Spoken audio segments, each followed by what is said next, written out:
નમસ્કાર, જય શ્રી કૃષ્ણ, રાધે રાધે. મિત્રો, હવે ગરમીની શરૂઆત થઈ ચૂકી છે. તો ગરમીની શરૂઆત થાય એટલે આપણને શરીર પ્રત્યે જો બેદરકારી રાખીશું તો સમય જતાં ઘણી એવી તકલીફો આપણને ભોગવવી પડી શકે. તો ગરમીની ઋતુની અંદર આપણે શરીરને કઈ રીતના સુરક્ષિત રાખી શકીએ, તો એના વિશે આજે વિડીયોની અંદર આપણે માહિતી મેળવશું. અને સમય જતાં કદાચ આપણને લૂની શરૂઆત થાય, લૂ લાગી જાય, તો એનાથી આપણે કઈ રીતના છુટકારો મેળવી શકીએ, તો એના વિશે આજના વિડીયોની અંદર આપણે વાત કરીશું. અને ખાસ કરીને ગરમીની ઋતુ શરૂઆત થાય એટલે આપણે પિત્ત દોષ શામક એનું ખાસ ધ્યાન રાખવું જરૂર છે. જો પિત્તનો પ્રકોપ વધી જશે ગરમી ઋતુની અંદર તો તમને અસહ્ય તકલીફ થઈ શકશે.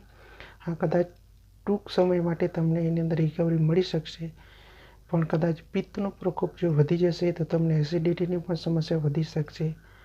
તો એનું પણ ખાસ ધ્યાન રાખવું જરૂરી છે. એટલે પિત્ત દોષ વધે એવો ખોરાકનો તમે બિલકુલ પણ ઉપયોગ ના કરતા, જેથી કરીને તમને ટૂંક સમય માટે રિકવરી અને રાહતનો અનુભવ તમને મિત્રો મળી શકશે.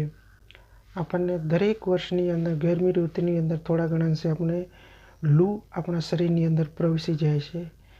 તો એનો ઉપચાર આપણે આયુર્વેદિક રીતે કઈ રીતના કરી શકીએ. લૂ લાગે એટલે ઘણી વખત આપણે મોઢું પણ સુકાઈ જાય, ચક્કર પણ આવી શકે, અસહ્ય પરસેવો પણ થઈ શકે, બરાબર છે. તો એનું પણ આપણે ખાસ ખ્યાલ રાખવો જરૂરી છે.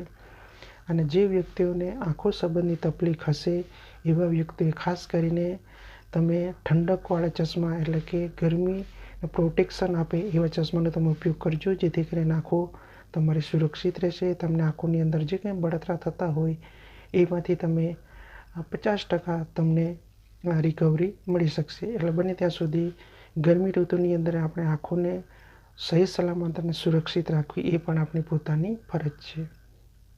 તો હવે માની લો કે કશે કામકાજ માટે આપણે આખો દિવસ જો ગરમીની અંદર કામ કરવાનું થાય અને આપણા શરીરની અંદર લૂની શરૂઆત થાય, તો તમે તાત્કાલિક ઈલાજ તમે કયો કરી શકશો?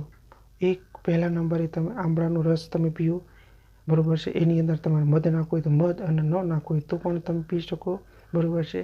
આંબળાનો રસ પીવાથી પિત્તનો જે પ્રકોપ કદાચ હશે આપણા જઠર અગ્નિની અંદર એ પણ ધીરે ધીરે કરીને બેલેન્સ થઈ જશે. અને પેટીની અંદર જે ટોટલી ગરમી છે એ આપણે મળ દ્વારા એ પણ બહાર થઈ જશે, એટલે તમને એની અંદર પણ રાહત મળી શકશે. અને શરીરની આંતરિક જે ગરમી છે એ બહાર થઈ જશે આંબળાનો રસ પીવાથી. બીજા નંબરે તમે ઉપચાર કરી શકો આંબલી, બરાબર છે. આંબલી તો આપ સૌ જાણો જ છો. તો ઉનાળા ઋતુની અંદર આપણે ખાસ આપણા પોતાના ઘરની અંદર આંબલી રાખવી જરૂરી છે. તો કશે એવો પ્રોબ્લેમ થાય, તમને લૂની સમસ્યા સર્જાઈ ચૂકી હોય, તો તમે પાણીની અંદર તમારી ઈચ્છા અનુસાર હોય એટલે તમે આંબલી બોલી રાખો, બરાબર છે, પલાળી રાખો. અને ત્યારબાદ 5 થી 10 મિનિટ સુધી પલાળવા દો. ત્યારબાદ થોડા ઘણા છે એને મિક્સ કરી દો. અને જે કે એ રસ બને છે એ રસ તમારા આખા શરીરે તમે લગાવી શકો, ગાલ પર, માથા પર, વાળ પર, હાથ પગ, બરાબર, આખા શરીરે તમે લગાવી શકો. જો કદાચ તમને લૂની શરૂઆત થઈ ચૂકી હોય તો બે ઉપચાર તમે કરી શકશો. એટલે તમને 1 થી 2 જ મિનિટની અંદર શરીર પર એટલી મસ્ત ઠંડકનો અનુભવ થશે આંબલીનો રસ ચોપડવાથી. અને બીજા નંબરે આંબળાનો રસ પીવાથી પેટની અંદર જે ગરમી થાય છે એમાંથી તમને રિકવરી મળી શકશે. એટલે 2 ઉપચાર તમે અવશ્યપણે ધ્યાન રાખજો, જેથી કરીને આપણે લૂથી બચી શકીએ અને સમય જતાં ઘણી એવી તકલીફો પણ આપણને ભોગવવી પડી શકે.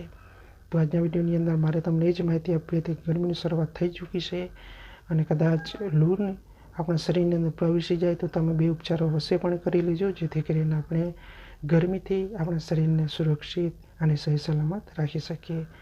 તો મળી કોઈના વિડીયો સાથે, ત્યાં સુધી મારા તમામ દર્શક મિત્રોને જય શ્રી કૃષ્ણ, રાધે રાધે.